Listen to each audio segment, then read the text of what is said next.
자, 다음 주일은 2018년 맥주감사주일입니다. 맥주감사주일을 앞두고 속회공과 순서에 따라 오늘 우리 장로님과 함께 마태복음 26장 읽었습니다. 역시 우리가 잘 알고 있는 그런 이야기이고요. 한 절 한 절 한번 말씀을 읽으면서 은혜를 나눠볼까요? 먼저 마태는 이 일이 어디서 벌어졌는지, 이 일이 벌어진 장소를 언급합니다. 6절을 보겠습니다. 6절.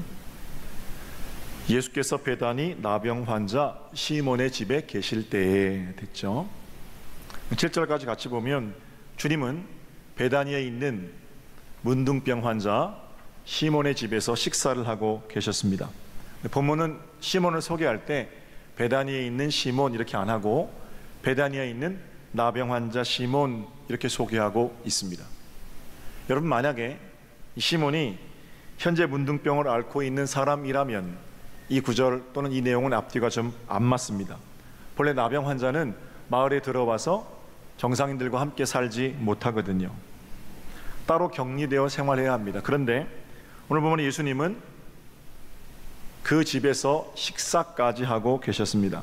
예수님뿐만 아니라 거기 제자들도 함께 있었고, 이제 곧 한 여인이 등장해서 기름을 부을 텐데 그것도 나병 환자의 마을과 떨어져 따로 살고 있는 격리 수용된 집에서는 있을 수 없는 일입니다. 그래서 많은 성서학자들이 오늘 본문에 베다니 나병 환자 시몬을 과거의 문둥병을 앓았던 시몬 이렇게 소개하고 이야기합니다. 예수님께 고침을 받았겠지요. 과거의 나병 환자였던 이력은 가지고 있는 겁니다. 그래서 사람들은 그가 지금 나병이 나아서 정상들과 같이 베다니 마을에서 생활하고 있음에도 불구하고 그 시몬을 부를 때 문둥이 시몬, 나병 환자 시몬 이렇게 별명으로 부르고 있었다는 겁니다. 이 시점에서 고침받은 문둥이, 치료받은 문둥이 시몬 이렇게 우리가 말할 수가 있겠죠. 저와 여러분의 모습입니다. 500년 전에 마틴 루터는 종교개혁을 일으키면서 우리 그리스도인들을 뭐라고 표현했는가 하면 용서받은 죄인 그렇게 말했습니다. 그리스도의 보혈의 능력으로 저와 여러분은 새 사람이 되었습니다. 우리 주 예수 그리스도의 보혈은 우리를 새 사람으로 돌려놓으시고 하나님의 자녀 삼으시기에 충분합니다. 죄투성이인 우리를 의롭다고 인정해 주시고 안아 주셨습니다. 우리는 깨끗해졌습니다. 그러나 우리가 육신을 가지고 사는 동안에는 여전히 죄 가운데 살아갑니다. 육신을 가지고 사는 동안에는 죄와 싸우며 그렇게 살아갑니다. 가만히 우리 인생 그냥 내버려 두면 우리 인간 본성을 쫓아가게 되는데 죄의 본성이 왕 노릇하는 건 순식간이거든요. 그때마다 우리가 어떤 죄책감 또는 죄의 권세 짓눌리고 붙잡힐 때마다 주님께서 아니야, 너는 내 사랑하는 아들이야, 의롭다고 인정해 주시는 겁니다. 늘 그래서 하나님의 사랑 앞에 하나님 내가 뭐라고요? 예수님 제가 뭐라고 저를 사랑해 주세요. 이렇게 죄송한 마음 가지고 사는 거죠. 그래서 루터가 우리를 용서받은 죄인이다 이렇게 말하고 있는 겁니다. 용서는 하나님의 일이고 죄인은 우리의 실존이라 말할 수 있을 겁니다. 자, 나음을 받았지만 지금은 깨끗해졌지만 과거의 문둥병을 앓았던 삶의 흔적, 만약에 문둥병자가 과거의 문둥이었다는 사실을 잊어버리는 것처럼 잊어버리고 산다면 우리도 과거에 우리가 죄인이었다는 사실을 잊어버리고 살 수 있겠죠. 물론 죄의 깊은 어떤 절망들은 망각의 강에 던져버리는 것이 훨씬 더 우리에게 유익합니다만, 내가 지금 은혜 받았음을 수시로 고백하고 늘 고백하고 살려면 과거에 내가 어떤 자였는지에 대한 그런 통찰이 늘 있어야 한다라는 겁니다. 우리도 과거엔 어떤 자였습니까? 옳고 그런 것을 구분하지 못하는 또는 영적 감각이 무뎌진 그런 문둥병자였습니다. 그러나 저와 여러분은 그리스도의 보혈로 새롭게 되었습니다. 감각을 느끼지 못하는 삶이 회복되어서 감각을 느끼게 되는 것이 문둥이의 치유라면 우리의 영적 감각도 그렇게 예수 그리스도의 보혈로 깨끗하게 치유되었다는 겁니다. 은혜를 받게 되고 감동하게 되고 더러운 것 더럽게 여길 줄 알게 되었습니다. 하나님에 대한 각종 신령한 감각들도 우리 가운데 회복이 되었습니다. 그리고 지난 한 주간 우리는 부흥회를 통해서 다시금 내가 예수 만나기 전에 얼마나 형편없는 죄인이었는지, 나를 품어주신 예수 그리스도 사랑이 얼마나 귀한지를 경험하게 되었습니다.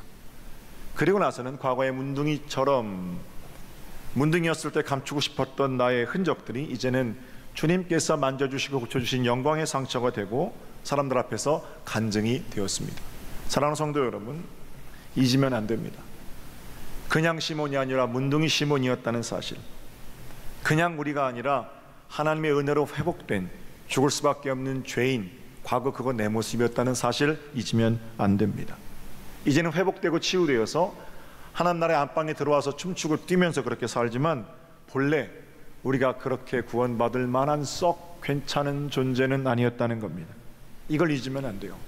은혜를 경험하는 길은 내가 얼마나 형편없는 사람이었는지를 진솔하게 하나님 앞에 고백하는 것으로부터 시작이 됩니다. 자, 문둥이 시몬의 집에 계실 때에 됐죠? 계속 본문을 보겠습니다. 7절을 볼게요. 그때 벌어진 한 사건입니다. 한 여자가 매우 귀한 향유 한 옥합을 가지고 나와서 식사하시는 예수의 머리에 부었다. 식사 중에 한 여인이 귀한 향유를 예수님의 머리에 부었습니다. 우리로서는 이해하기 힘든 예절입니다. 그렇죠?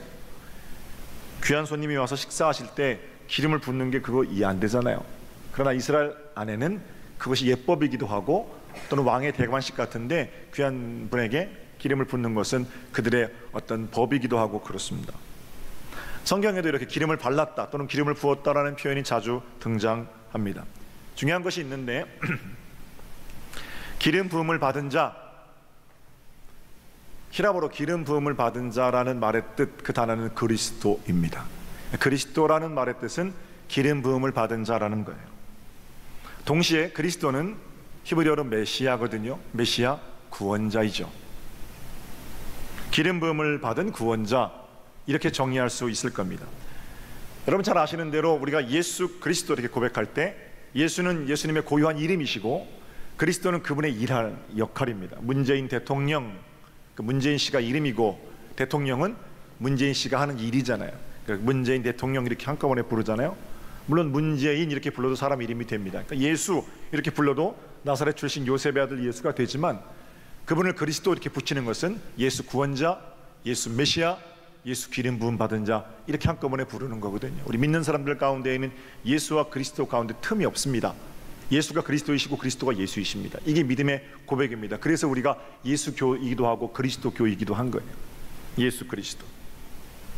기름을 붓는 행위는 예수가 그리스도, 예수가 구원자이시고 예수가 메시아라는 뜻입니다. 그건 기독교의 심장이거든요. 그래서 예수님께서 이 여인의 느닷없는 행동에 대해서 자신의 그리스도됨을, 됐죠? 기름 부음 받은 자임을, 구원자임을 축하하는 또는 기념하는 그런 일이라고 말씀하시는 겁니다. 12절을 볼까요? 12절. 이 일의 마지막에 예수님께서 이렇게 말씀하십니다. 이 여자가 내 몸에 이 향유를 부은 것은 내 장례를 위하여 함이니라. 연결이 좀 되십니까? 나사렛 예수, 기름 부음, 그리스도, 구원자, 장례, 어떤 단어가 떠오르십니까? 이 모든 것들의 중심을 관통하고 있는 단어는 십자가입니다. 그분은 십자가 위에서 돌아가셨고 3일 만에 부활하심으로 우리의 구세주가 되셨습니다. 돌아가심, 장례, 구원, 십자가, 그걸 기념해서 여인이 기름을 부었다는 거죠. 참으로 복되고 귀한 일입니다. 그런데 예수님의 장례, 십자가의 죽으심과 부활, 우리의 구원, 인류의 구원, 그 복된 일을 기념하는 자리에서 마음 불편한 사람들이 있었습니다. 8절을 볼게요. 8절. 9절까지 제가 보겠습니다. 제자들이 보고 분개하여 이르되 무슨 의도로 이것을 허비하느냐, 이것을 비싼 값에 가난한 자들에게 줄 수 있었겠도다 하거늘. 십자가의 죽으심, 온 인류의 구원을 기념하는 그 자리에서 제자들은 분노했습니다. 이유가 뭡니까? 여인이 부은 향유가 너무 비싼 것이었기 때문에 그렇습니다. 제자들이 말하는 거죠. 너 무슨 의도로 이것을 허비하느냐. 똑같은 이야기를 마가와 요한도 전하고 있는데 평행본문인 마가복음과 요한복음에는 그 향유의 이름과 가격도 언급되어 있습니다. 그 향유는 나드라는 이름의 향유이고 가격은 무려 300데나리온 이상 됩니다. 한 옥합에 300데나리온. 지금 우리 돈으로 환산하면 거칠게 환산해도 한 3천만 원 정도 되는 향유예요. 제자들의 눈에는 이 여인이 정신이 나가서 그 자리에서 3천만 원 쏟아버린 겁니다. 어쩌면 제자들이 우리 주님은 겸손하셔서 그런 대접을 좋아하시지 않는다라고 생각했는지도 모릅니다. 애써 제자들 편을 좀 들어주자면 그들 중에 어떤 제자들은 정말로 가난한 사람들을 생각하면서 여인을 꾸짖었는지도 모릅니다. 그러나 우리 주님 제자들의 분노에 대해서 이렇게 말씀하십니다. 10절입니다. 예수께서 아시고 그들에게 이르시되 너희가 어찌하여 이 여자를 괴롭게 하느냐? 그가 내게 좋은 일을 하였느니라. 주님은 오히려 제자들을 꾸짖으십니다. 상식적으로 보면 3천만 원 그 자리에서 쏟아부은 여인이 혼날 판인데 그 낭비를 오히려 칭찬하시고 그 낭비에 대해 지적하는 제자들을 꾸짖으십니다. 왜 그렇습니까? 예수님 너무나 존귀하신 분이기 때문에 그저 3천만 원짜리 향유쯤은 한 자리에서 없애버려도 괜찮은, 그래야 격이 맞는 그런 말씀입니까? 그거 아니지요. 여전히 이 일이 왜 일어났는가 하는 것이 중요합니다. 앞서 말씀드린 것처럼 이 일은 우리 주님 십자가의 죽으심을 기념하는 일입니다. 십자가의 죽으심으로 온 인류에게 새로운 생명을 허락하신 일, 십자가의 돌아가심으로 온 인류가 하나님께로 가는 길을 열어주셨습니다. 십자가의 돌아가심으로 온 인류가 하나님과 화목하게 되었습니다. 그 엄청난 일을 기념하면서 거기 향유를 부은 겁니다. 그렇다면 여러분, 여인의 행동이 온 인류를 구원하시기 위한 십자가 사건을 기념하는 것이라면 3천만 원이 큰 돈입니까? 작은 돈입니까? 전 인류에게 생명을 주고 영원한 생명을 주고 평화를 이루게 하고 하나님과 화목하게 하는 그 복된 일을 기념하는 돈이라면 3천만 원, 그 돈도 아니지요. 여러분 생각은 좀 다르신지 모르겠어요. 이번에 북미 정상회담이 싱가포르 카펠라 호텔에서 열렸죠. 싱가포르 정부가 의전, 경호, 식사, 행사 이런 거 준비하는 데 쓴 돈이 161억 원이랍니다. 그 행사 하나만을 위해서 싱가포르 정부가 161억 원을 썼는데 그건 낭비했다고 하는 사람 아무도 없습니다. 싱가포르 총리에게 참 잘했다 이렇게 칭찬하죠. 언제 이루어질지도 모르는 북한과 미국의 평화, 언제 이루어질지 모르는 한반도의 평화, 그 김정은과 트럼프가 만나는 그 자리에 161억 원이 안 아깝다는데 이미 우리 가운데 확실하게 이루어진 하나님과의 평화, 그 십자가 사건을 기념하는데 3천만 원은 돈도 아니지요. 그렇게 우리가 생각해 볼 수 있다라는 겁니다. 그럼 제자들이 왜 그러는 겁니까? 일단 제자들은 십자가는 상상도 못했을 겁니다. 예수님께서 자기 선생님이 새로운 세상을 만들어보자, 세상을 바꿔보자, 그리고 자기들 부르셨는데 그 예수님이 돌아가시는 방법으로 해방과 구원을 이루시리라고는 제자들은 생각하지 못했던 겁니다. 그들의 계획에 십자가는 없는 얘기거든요. 그러니까 보고 싶은 대로 보고 듣고 싶은 대로 듣고 말하고 싶은 대로 말하는 겁니다. 또한 그녀가 예수의 머리에 향유를 부을 때 왜 그녀는 향유를 부었을까? 여기는 관심이 없고 거기 깨져 흩어져 버리는 3천만 원짜리 향유에만 온통 마음이 가 있었던 거죠. 사실 제자들이 화를 내는 데는 다른 이유가 있었습니다. 사도 요한은 이 사건을 옆에서 같이 봤겠죠. 마태가 기록한 거랑 조금 다르고 자세하게 기록하고 있는데 그때 화를 낸 제자의 이름도 거기 사도 요한은 기록하고 있고요. 예수님께서 화를 내는 제자에게 뭐라고 말씀하셨는지도 사도 요한은 친절하게 기록하고 있습니다. 요한복음 12장 6절입니다. 이렇게 말함은 어떻게 말하는 거예요? 왜 이걸 이렇게 낭비하느냐? 가난한 자 나눠주지. 말이야 바른 말이죠. 그러나 그렇게 말하는 의도가 있다는 겁니다. 가난한 자들을 생각함이 아니요 그는 도둑이라 돈꾀를 맞고 거기 넣는 것을 훔쳐감이라. 허울 좋은 명분으로 가난한 사람들을 들먹거리기는 하지만 사실은 돈입니다. 입술로는 가난한 자들을 말하고 정의를 외치지만 사실 그들의 속내는 돈이라는 거예요. 우리 주님 알고 계신 거예요. 가난한 자들을 내세우며 뱀의 혀처럼 갈라진 혀로 두 가지 말을 하는 가룟 유다의 뻔뻔함도 주님 알고 계신 거고, 동시에 옥합을 깨트리는 주님 앞에 차마 설 수 없는 여인의 그런 마음도 우리 주님 알고 계셨던 겁니다. 그래서 제자들에게 말씀하시는 거예요. 오히려 이 말씀이 부드러운 말씀이죠. 왜 여인을 괴롭히느냐? 괴롭히지 말아라. 그녀가 내게 좋은 일을 하였느니라. 할렐루야. 사랑하는 여러분, 좋은 일을 하고 예수님께로 칭찬을 받는 여러분 되시기를 주님의 이름으로 축복합니다. 신앙생활은 옳고 그름을 가리자고 하는 게 아니잖아요. 시시비비는 당연히 가려야 되죠. 믿음의 사람들이, 믿음이라는 게 뭡니까? 최후 심판이 하나님께 있음을 기억하는 것, 그 믿음의 사람들 아니겠습니까? 내가 심판자가 되고 내가 판단자가 되면 그게 하나님 무시하고 사람 무시하는 불의한 재판장이죠.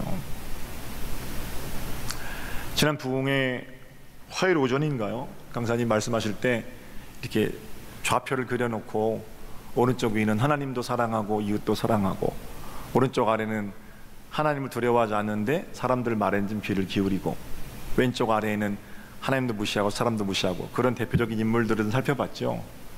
하나님도 사랑하고 이웃도 사랑하는 인물로는 다윗이 있었고, 사람들 말에는 여기저기 휩쓸리지만 마지막에 하나님을 두려워하지 않게 된 인물의 전형으로는 사울이 있었고, 그리고 하나님도 무시하고 사람도 무시하는 인물 누가 있었어요? 불의한 재판관이 있었죠. 기억나세요? 불의한 재판관이 왜 불의한 겁니까? 그는 재판관이 되기 위해서도 얼마나 고생했겠습니까? 그거 왜 불의한가 하면 그가 하나님의 자리에서 이리저리 판단하고 있기 때문에 그런 겁니다. 사람이 어떻게 그럴 수가 있어? 이 마음 가지고는 천국 살기 참 힘듭니다. 톤을 좀 낮추셔야 돼요.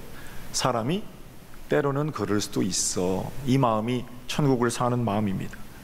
그리고 예수님처럼 옳은 일을 했느냐, 그런 일을 했느냐, 그가 내게 좋은 일을 하였느니라. 이 마음을 가지고 사는 자들이 많을 때 교회가 행복한 교회가 되죠. 언젠가 제가 한번 말씀드린 적이 있는데, 제 교회 카페 밑에 인테리어 하는데 한 2,500만 원 정도 들었습니다. 벌써 오래전 일이죠. 당시에 그런 일들은 교회가 해보질 않았기 때문에 제가 시무장로님 회의에서 이렇게 문의드렸어요. 장로님, 2천만 원이 좀 더 든다는데 2천만 원 정도면 우리 1년 동안 장학금 20명 줄 수 있는데 그 장학금 주는 게 더 좋지 않을까요? 2천만 원 들여서 카페 고치는 게 옳은 일일까요? 이렇게 제가 안건으로 내어왔습니다. 여전히 저는 뭐 건물 새로 짓고 가구 새로 들어놓고 이런 걸로는 별로 기쁨이 없거든요. 그래서 그거 하는 게 옳은가? 장로님들께서 회의 끝에 제게 마지막에 이런 말씀 해주셨어요. 목사님, 그건 옳고 그른 일이 아니라 좋은 일입니다. 기준이 다른 거예요. 내 자식이 하는 일에 대해서 옳고 그름의 잣대로 늘 그렇게 말씀하십니까? 그러니까 존경을 못 받으시는 거죠. 때로는 그래야 합니다. 그러나 아버지라면, 어머니라면, 자식이라면 내 아버지, 내 자녀에 대해서는 옳고 그름의 잣대가 아니라 좋은 일로 보아주는 것. 세상에 내가 그를 인정하지 않는데 누가 인정하겠어요? 그런 차원에서 우리의 옳고 그름의 눈은 발전을 위해서 필요하다. 여러 가지 명명들, 명분이 있지요. 그럼에도 불구하고 늘 49여야 50일은 뭐예요? 좋은 일로 보아내는 그런 일들이 하나님께서 우리에게 주신 특별한 능력이겠죠. 정의로움을 내려놓아라, 절대로 그런 말 아닙니다. 무조건 은혜로 하자, 그런 것도 아니에요. 좋은 일로 보아내는 믿음의 눈이 필요하다라는 겁니다. 여인의 돌출 행동 가운데 그 여인은 왜 그랬을까? 그 여인은 어떤 사인이 있길래 저기 저렇게 옥합을 깨트렸을까? 그렇게 좋은 마음으로 보아내는 눈이 필요하고요. 그렇게 좋은 눈으로 살아갈 때 우리 가운데 벌어지는 모든 일이 비로소 하나님께서 하시는 일이 된다라는 거예요. 사랑하는 여러분, 저는 이번 한 주간 여러분들이 겪게 되는 수많은 일들이 부디 그리스도의 은혜 가운데 좋은 일 되기를 주님의 이름으로 축복합니다. 어떤 일이든 좋은 일로 바꾸는 능력, 믿음의 사람들의 능력이죠. 자, 이 일의 마지막에 기록되어 있는 13절입니다. 13절. 이 말씀을 하시고 나서 우리를 향해서 부탁하시는 거예요. 함께 읽어볼까요? 내가 시작. 내가 진실로 너희에게 이르노니 온 천하에 어디서든지 이 복음이 전파되는 곳에서는 이 여자가 행한 일도 말하여 그를 기억하리라 하시니라. 할렐루야. 오늘 본문의 말씀처럼 2000년 전에 벌어진 일이고 오산, 천안 이런 데서 벌어진 거 아니고 지구 반대편 가보지도 못했던 베단이라는 작은 마을에서 벌어진 문둥이 시몬의 집에서 일어난 그 일이 오늘 제가 30분 동안 이야기하는, 그리고 전파되는, 오늘뿐만 아니라 전 최소한 기독교대학의 감리교인들은 속회공과로 이번 한 주간 만나게 되는 일이지요. 내게 있는 향유 옥합 주께 가져와 그 발 위에 입 맞추고 깨트립니다. 나를 위해 십자가에 오르신 예수, 걸음마다 크신 사랑 새겨놓았네. 교회마다 찬양하는 복된 찬송도 역시 말씀이 아름답게 선포되고 증거되는 그런 하나님 약속의 말씀이 이루어진 거겠죠. 사랑하는 여러분, 다음 주일 우리 맥주감사주일로 지킵니다. 예수 그리스도의 몸을 함께 나누어 가지는 성만찬 예식으로부터 복된 감사절 예배를 시작할 겁니다. 지금은 보리농사 짓지 않아서 맥주감사절 예배가 그렇게 보리농사 감사에 대한 의미는 담고 있지 못하지만 매년 정확한 절반을 지난 시기에 맥주감사주일을 주셨다는 것은 하나님의 특별한 은총입니다. 그리고 우리는 집회를 통해서 지난 6개월 한마디로 정의할 수 있었습니다. 한번 따라해 보세요. 은혜로다. 할렐루야.